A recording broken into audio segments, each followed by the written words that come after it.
Good morning mga friend. Ang message natin ngayon ay about God, no? God the Father natin, no? What to do when you need uh, to make a change to please God. Ano ang gawin natin na ma-place natin sa God, ma-place natin ang God, no? Sa ginawa natin dito sa earth, no? Yan. Kailangan comfort tayo, no? Na kung ano ang gawin natin para sa Kanya. Yan ang nalalaman nyo naman kung ano sa lecture natin, kung ano gusto ng God para maging happy siya, na sundin natin ang gusto niya, na ma-pray tayo always, no? Number 1 yan sa ating obligasyon dito sa earth, no? Yan ang atin, happy na siya kay tayo, nag-pray, no? Nagbasa Bible,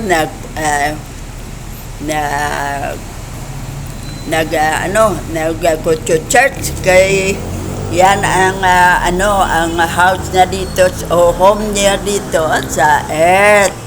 Yan ang happy na siya, pero may iba pa tayong gawain, no?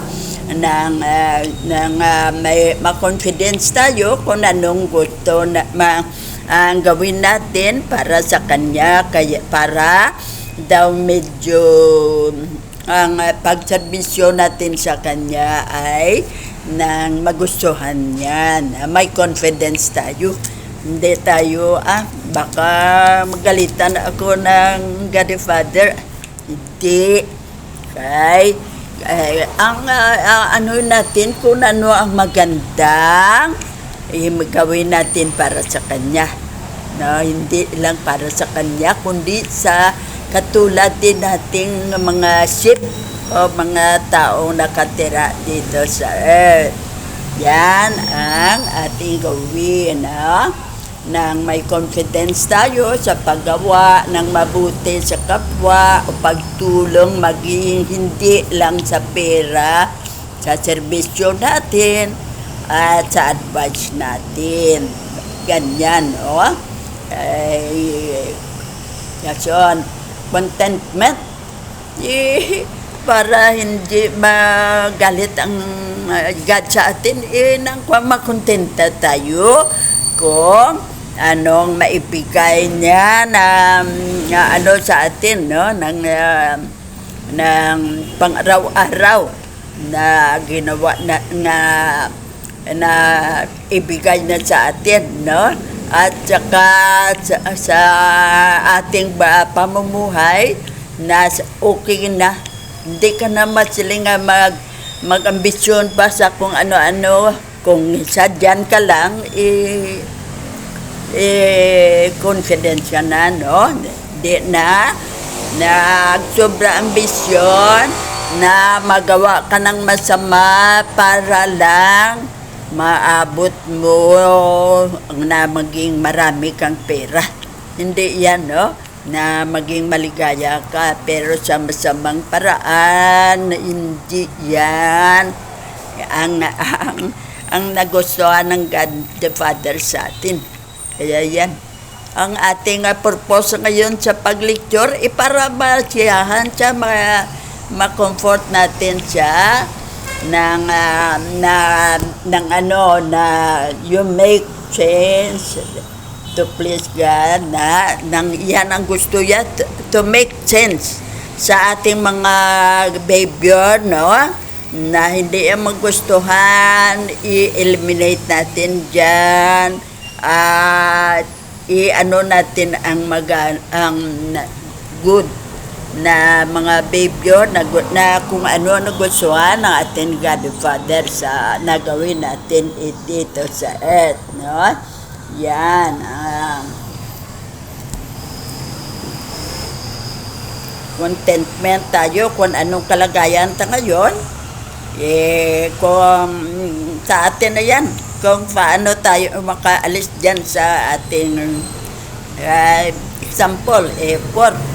Kung paano tayo makapunta sa middle class. Kay hindi naman magic o kung ano lang yan, the miracle lang niya kung sa poor ka, naging millionaire ka na agad, no? Ibig sabihin, nanalo ka sa luto, yan, naging millionaire ka na, no? Kay nanalo ka sa luto, no? Pero hindi natin ambisyonin yan. Kung para sa atin, darating yan. Huwag kayong mag-alala. Huwag yung ng insigida. Sa isipan mo yan, bukas adyan na. Hindi yan, kay miracle lang yan ang ganyang pangyayari na sabi mo, millionaire na ako bukas. Pero hindi yan ang totoo. Isipan mo lang yan. Kung sa bagay, okay na mag-isip ka ng ganyan kay makangiti ka, makatawa ka, no? Mabigyan mo ng kasiyahan ang sarili mo sa imagination lang, sa dream o sa imagination mo lang, nakabigay kasiyahan sa iyo. Kaya, no, kung magdesisyon ka sa buhay mo, kaya ang gusto ng God to make a decision, i-konsulta mo na sa kanya na kung okay ba. Kung okay, tuhanin niya na, tulungan tayo na maging totoo yan.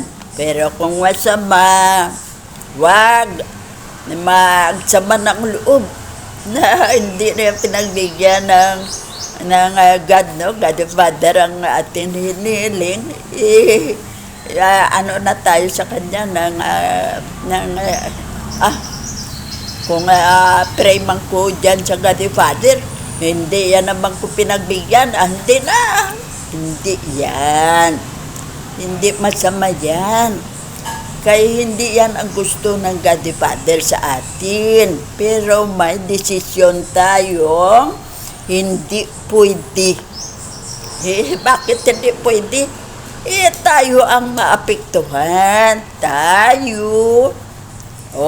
Tayo ang ma-damage. Katulad ng gusto mo maging millionaire agad, mang-hold up ka. Ka kung anong bagay na maka-millionaire ka agad, pero nagmali ka. Hindi yan mabuti, kaya ikaw, balik sa'yo ang ginawa mo. No? Madakip ka, madjel ka, o maanuan ka ng pulis o military, tiruin ka, namatay ka. Diyan ba gusto mo? Kaya yan ang kung ipaano mo ang desisyon, ipaano mo sa God, hindi magsama ang loob mo, kung hindi pagbigyan para yan sa iyo, hindi sa kanya, kundi para sa iyo yan, na hindi ka madelikado, hindi ka wala sa earth sa madaling panahon. Na sana natagal pa ako sa earth, 20 years o pila ka years, sa isang iglap wala ka na sa earth dahil sa hindi saktong desisyon mo, na hindi ka nag-pray, hindi ka nag-konsulta sa God, no? Nga kung ano ang okay ba itong desisyon ko na itong gawin ko. Pag gusto ng God at mapabor sa'yo, mangyari yan. Yan ang katotohanan, no? Pero kung ang resulta damage sa'yo, yan ang hindi mangyari. Kaya hindi yan gusto ng God, kay mahal niya tayo, kaya hindi mangyari yan. Kaya huwag magsama ng loob at kung sa amin magsunggod na sa God, kay God Father, kay hindi yan ang gusto, no? Gusto yan maligaya tayong lahat at safety tayo sa create yung earth, no, para sa ating matirahan. Kaya yan nga ang gusto ya, ang mga hindi magandang behavior natin ay i-erase natin yan. Kaya hindi maganda, no? Ang tingin ng tao sa iyo, masamang tao ka na, no? Maski nagbagong buhay ka na, masama pa rin ang tingin ng kapwa-tao mo sa iyo. Kaya huwag umpisan ang masamang behavior kay hanggang buhay ka masama na ang tingin ng tao sa iyo. Maski lahat ng kabutihan ginawa mo na, pero ang na-damage mo hindi na maibalik. Kaya mga kaibigan, yan ang purpose ng ating lecture na pagbagong buhay at may time pa at malinis ang ating kabuhayan para hindi makadamage ng reputasyon natin ng pagrespeto ng tao sa atin at ang pagtingin ng tao sa atin. Maski maliit lang na mabuting ginawa mo sa tao, proud na siya sa iyo. Kaya yan ang gusto ng ating God the Father, no? Yan ang ating tayo sa pagdesisyon, no? I-disiplinahin natin ang ating sarili para tayo makagawa ng mabuti. Ang isip natin na masama, bago natin, no? Ito ho, gawin ko ito. Napakaganda ng nakawin ko kaya. Yan ang desisyonan mo yan. Kung gawin mo yan o kung hindi. I-discipline mo ang sarili mo. Huwag mong gawin yan, no? Kay masama yan. Yan ang nangyari sa isang daw guru 25 or 20 years old pa lang. Ang pera ng nakakain sa Robinson, no? Bacolod, na inilagay ang bag sa likod niya, pag sa set niya, dito nilagay, pag ng katawan niya, may lumakaw. Pero nakabali ang nagnakaw, kay may nakakita ang ibang tao na kumain sa nanakawan, naawa, no? Kaya yan tinuro ang dress niya ng abe blue, o niya ang color na gray na, no? Akala niya hindi siya matukoy, pero tinuro siya sa security guard ng Robinson na siya ang nagnakaw ng bag na 30,000 ang pera. Kaya ipinasaya sa nakakonsabo niyang babae ang bag, pero nadakip. 4 na security guard ang sa kanila, dakip silang dalawa at preso, no? Na preso pa. Diyan sa preso, paglabas mo, damit sa yan. Kaya kung saan ka ka ng police clearance mo, may dyan na ang damit sa'yo. Sabi mo, hindi na ako gagawa yan ulit, no? pero hindi na yan mabura sa isipan ng tao na magnanakaw ka. Hanggang buhay makita kanila magnanakaw yan. Ano kayo? Ano kayo? Paper kayo ha? Yang bag nyo, isipin nyo kayo magnanakaw yan. Maganda ba? Na hindi pa masama ang loob mo? Kay ganyan ang tingin ng tao sa iyo. Na hindi ka na mula noong nadakip ka pagka labas mo sa prisuan, hindi ka na nagnakaw, wala na yang kabuluhan. Sayang lang yan. Kaya ang tingin ng tao sa iyo sa umpisa ng ginawa mong kasalanan, yan na ang reputasyon, ang tingin ng tao sa iyo. Gumawa ka ng masama ka na hanggang buhay ka dito sa earth. Kaya kailangan, huwag tayong magawa ng masama, no? Disiplinahin na ang sarili natin. Huwag gagawa ng may sa atin dyan, may listahan tayo kung anong sa leksyon natin noong una, kung anong ating mga behavior na baguhin, no? Kaya yan na makadamit sa atin. Hindi mo pa ginawa, analisahin mo na kung ano na ang madamit sa iyo at ano ang hindi lang ikaw, pati ang mga anak mo.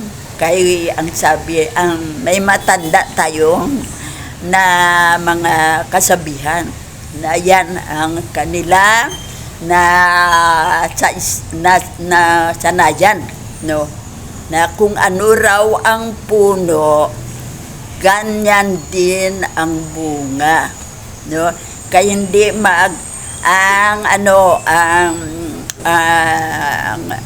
mango hindi yan ng banana. Hindi yan ang bunga niya kundi mango gid. Kaya hindi lang ikaw ang nadamig, kundi ang mga anak mo, ang manaanak nila at hanggang sa katapusan ng lahi mo. Diyan ang tingin ng tao sa inyo. Kaya huwag gawin yan, advice to. Kaya hindi lang kayo ang madamit yan, kundi ang lahat ng member of the family. Mga dyan, safety na ang bag natin, hindi ba insult yan sa atin? Kaya kami magnanakaw, hindi na kami nagnakaw, nagbagong buhay na kami. Pero yan na, kaya sa ngayon pa lang naway pa tayong record, huwag na gawin yan at eliminate na yan sa buhay mo. Maski mahirap ang trabaho, basta may pera lang, okay na. Ikaw na ang bahala sa sarili mo para makaangat ka dyan kung ano ang gawin mo, no? Mag-aaral ka o kung ka ng kung anong mga mabuting mga work, no? Lista ka dyan. At ilista mo kung ano ang nakaya mong gawin. Kaya ko itong gawin. Ito ang testingan ko ito. Sabi. Kung hindi ka komportable dyan, testingan mong isa naman kung mas taas ang nakita mong income at komportable ka sa paggawa dyan. Kaya yan ang ating solusyon dyan, no? Disiplinahin natin ang ating sarili. Encouragement. Dasyon may faith tayo sa God, no? At sa ating sarili na kaya natin itong gawin na maging mabait na tao o kay mahalin tayo ng ating Panginoon. Kaya yan ang gawin natin, no? May faith tayo na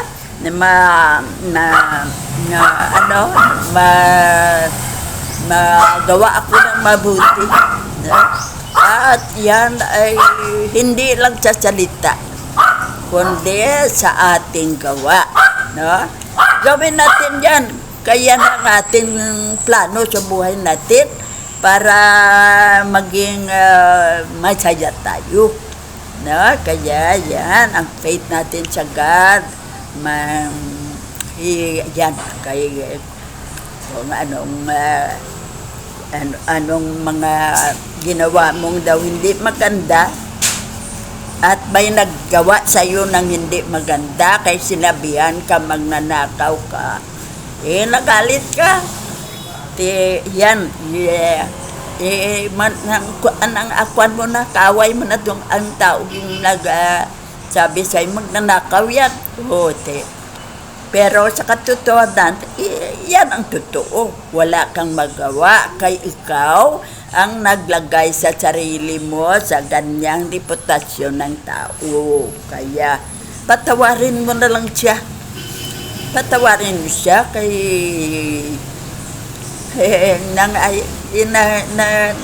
nagkabali siya sa pagsabi na ganyan ka, na hindi ka na nagnakaw mula ng pagdakip sa iyo. Kaya i-forgive mo na ang taong yan, no? At sabihan mo, wag mo akong hiyain, kung pwede, pinatawad na kita. Yan ang gawin natin, forgiveness, no? At kayo nagpatawad, friend na tayo, ha? Friendship, ano ang mga kaaway mo, patawarin mo at maging friend na kayo. Gawan mo na ng mabuti para hindi kayo magkaaway muli kay good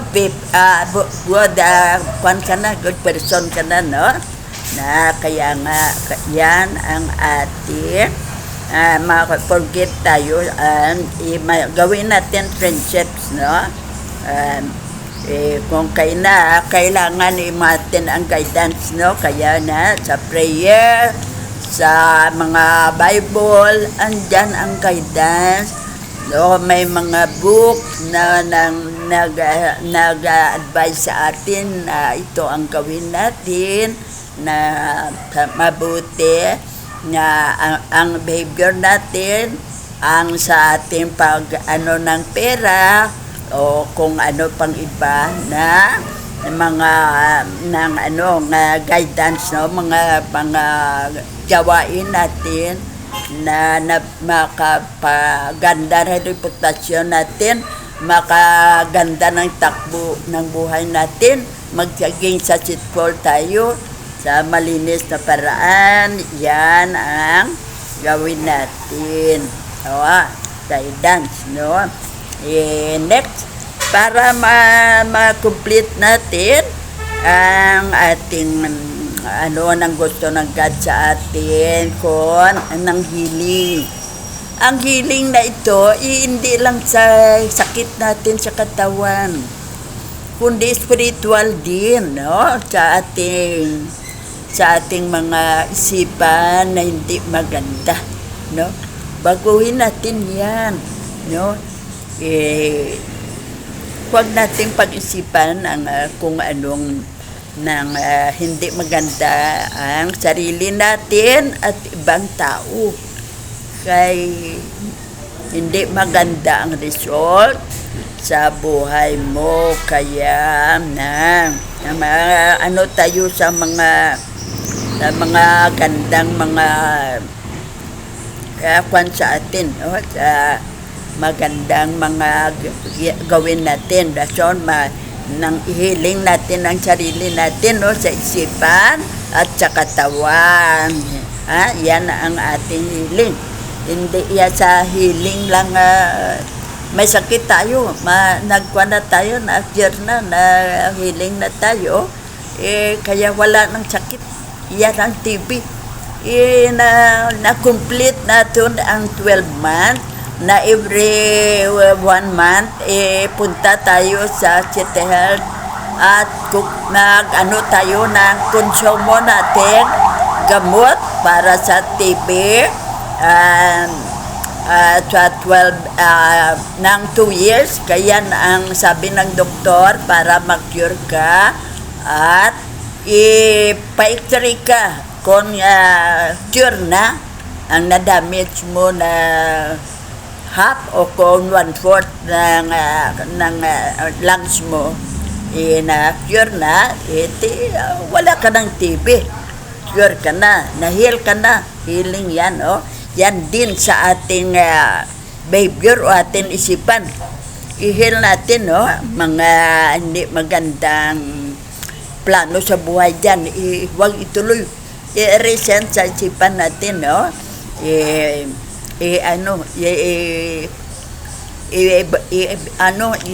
wala na yan. Kung gusto mong may nakalagay pa dyan, isa ang mabuti na nagawain ang nasa isipan mo lang, Yan,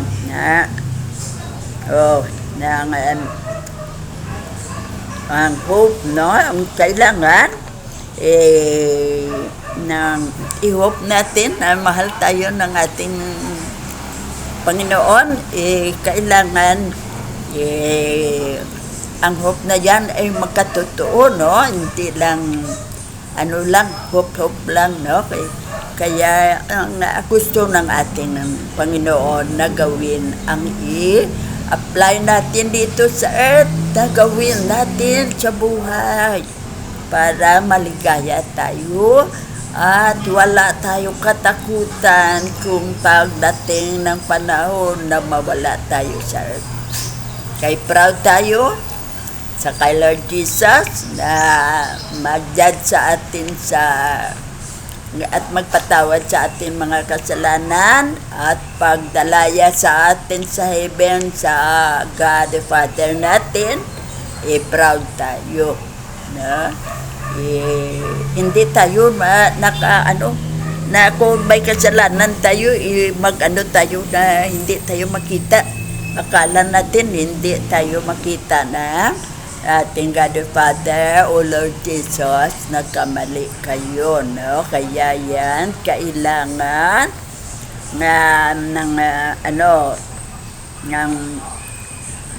tayo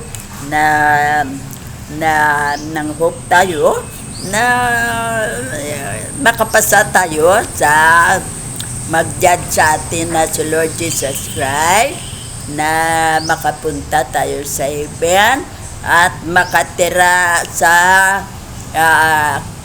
room na inalaan sa atin ng ating God the Father, na matirhan natin kung doon na tayo sa ang ating schedule.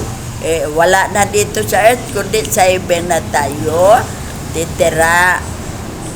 Ready na yan para sa atin na mga ship na nagbalik sa ating sa shipper natin. Kaya yan ang gawin natin, na huwag tayong mawalan ng pag-asa.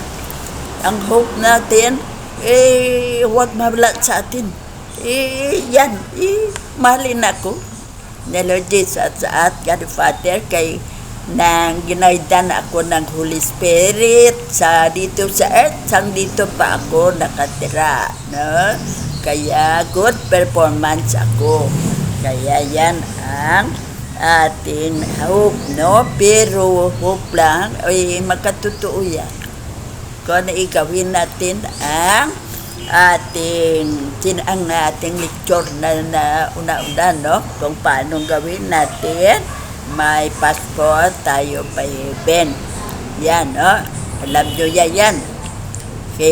Hindi naman mahirap. Mag-pray muna. Number 1 yan.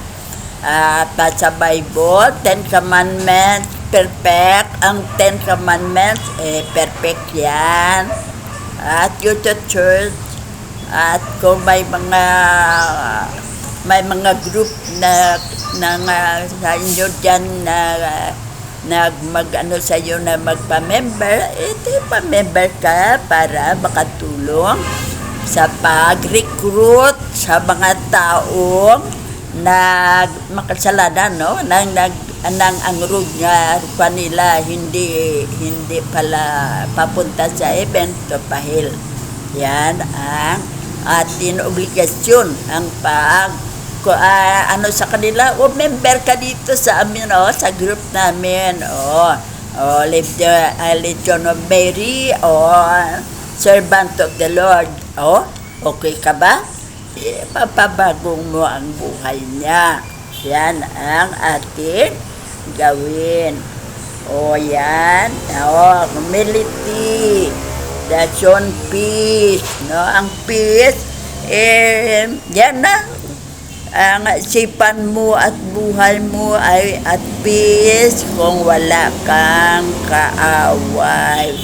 Kaya dyan natin i-apply ang ating love of neighbor. No?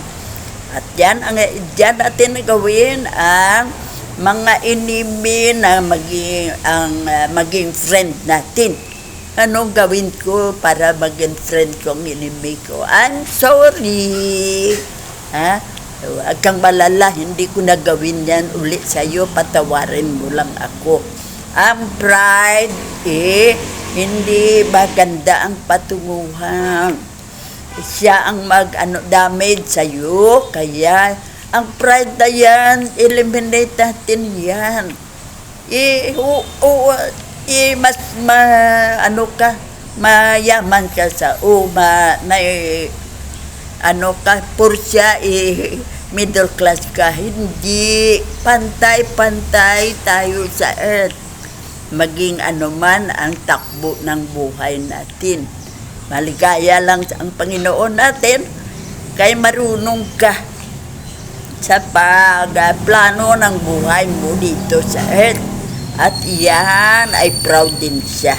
No? Kaya yan ang gawin natin, ng peace, peace, ng peace, no, ang ating wala tayong kaaway at mabuti ka sa PR. Kung may problema dyan, matulungan natin, hindi sa pera, kahit formal tayo, middle class lang tayo, kundi sa advice at pagturo sa kanya kung saan sila pupunta. No? Katulad ng may sakit, paano mo sila matulungan? Turuan kung saan pupunta, maka-free ng konsulta, maka-free ng gamot. No?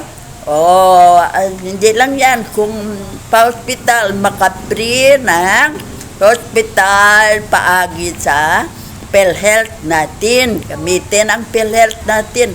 Ang mga konsulta dyan, free din, no? Ang medicine lang siguro ang kailangan mong bilhin. Kaya yan, ang PhilHealth ang bahala dyan, no? Paano ka makaproblema dyan, no? Kundi peace na tayo. Kailangan natin ang protection, no?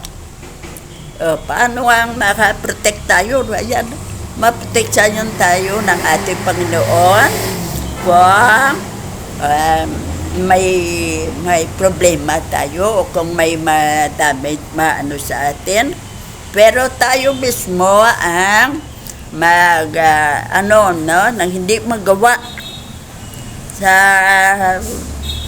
baka sa iyo, no? Katulad ng ngayong mga eleksyon, may mga kandidatong may mga hindi maganda, hindi naman masama, pero kung may sabi ka lang na daw medyo isang salita lang, patulad ng nangyari sa akin, isang salita lang na damage ang reputasyon nyo sa akin. Yan ang mabatay ka, no? Kaya yan ang ating kailangan proteksyonan natin ang sarili natin. Maproteksyonan talang yan, napakadali lang, no? gawin natin ang mabuti dito sa earth.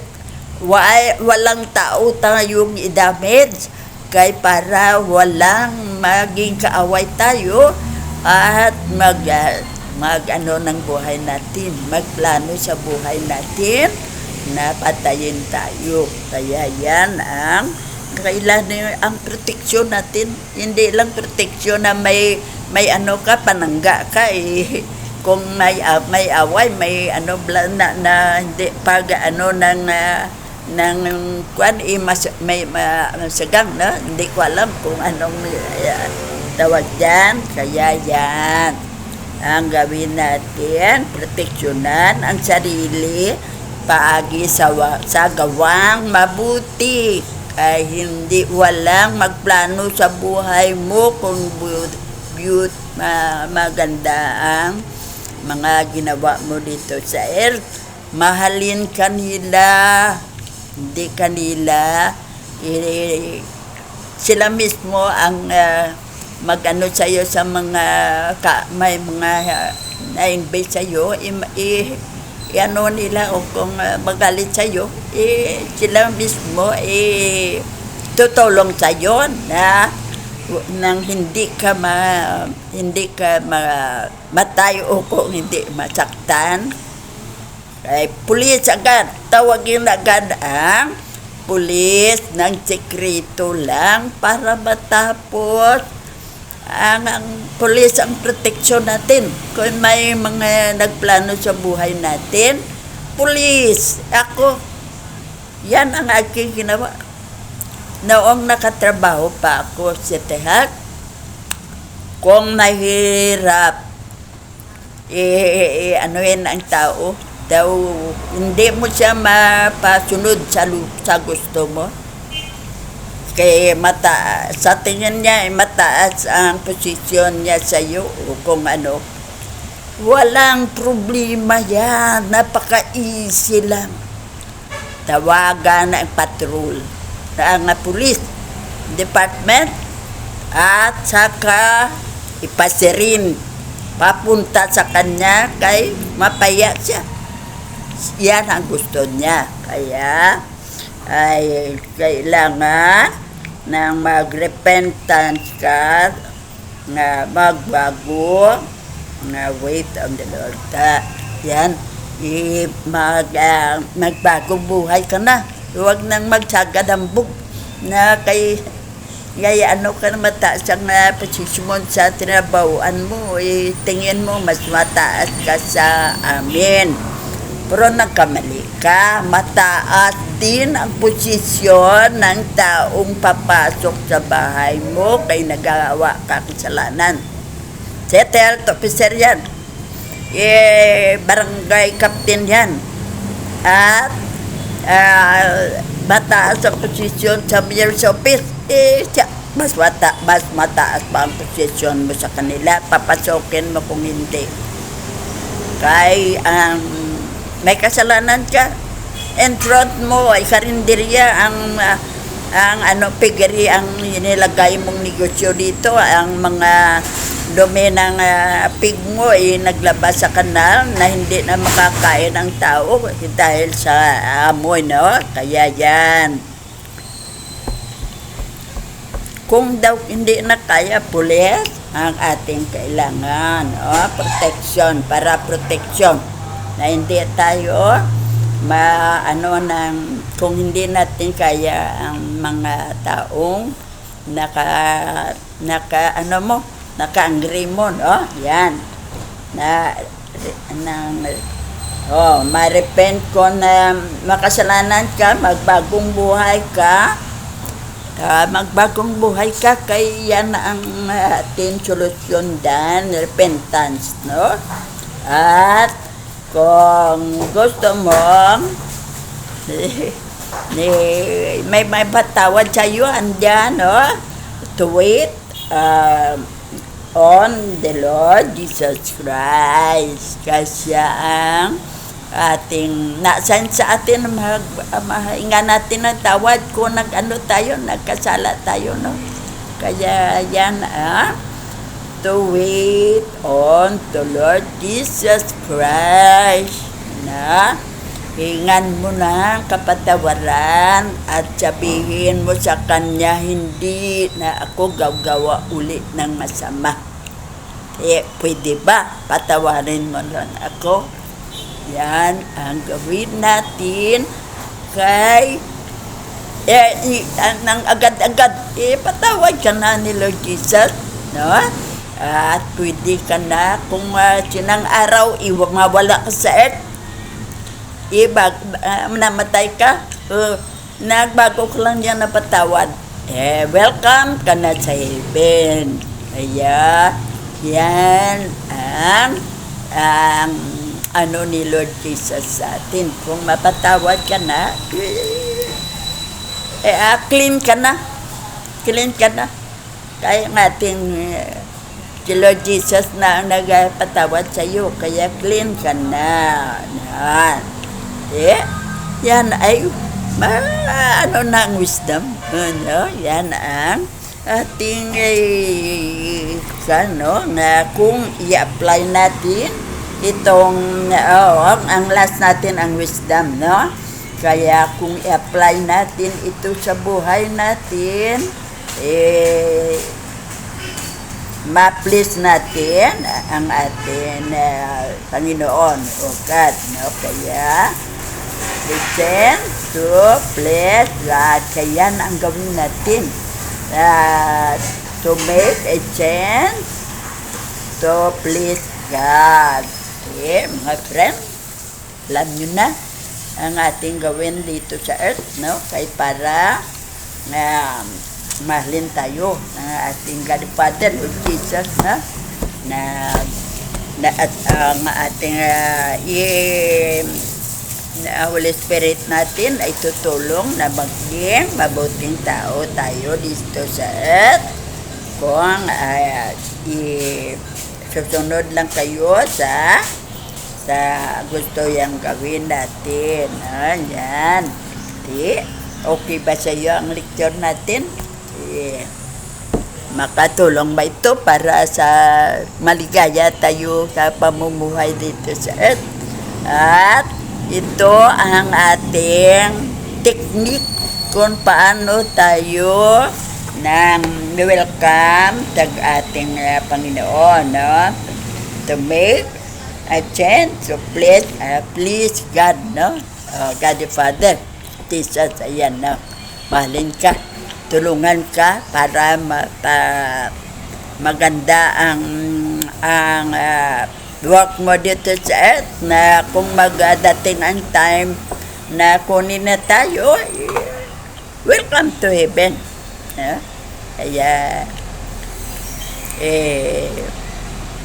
yan lang ang ating lecture sa ngayon. Okay pa. So 42 na ang time natin, may limit, kaya mga friend, yan ang gusto ng atin God, no? God the Father, na maging ang whole world maging mabuti ang mga ating mga everyday, no? Ang ating mga ginawa na happy siya, kaya hindi siya nagkamali sa pag-create ng heaven and earth para sa atin. At tayo inalagay dito, good shit tayo, na hindi tayo tiwalay sa kanya. Mga friend, yan na ang gawin natin sa ating lecture sa ngayon. Kaya yan ang gusto natin na God the Father, na para maging maligaya siya, ang ating to make a change. To make a change. Baguhin natin ang hindi maganda, no? Ipagandahin natin. To please sa ating God, no? God the Father. Hindi lang God the Father natin, Lord Jesus ba? No? Kaya, mga friend, thank you sa pakikinig. Love you. Okay.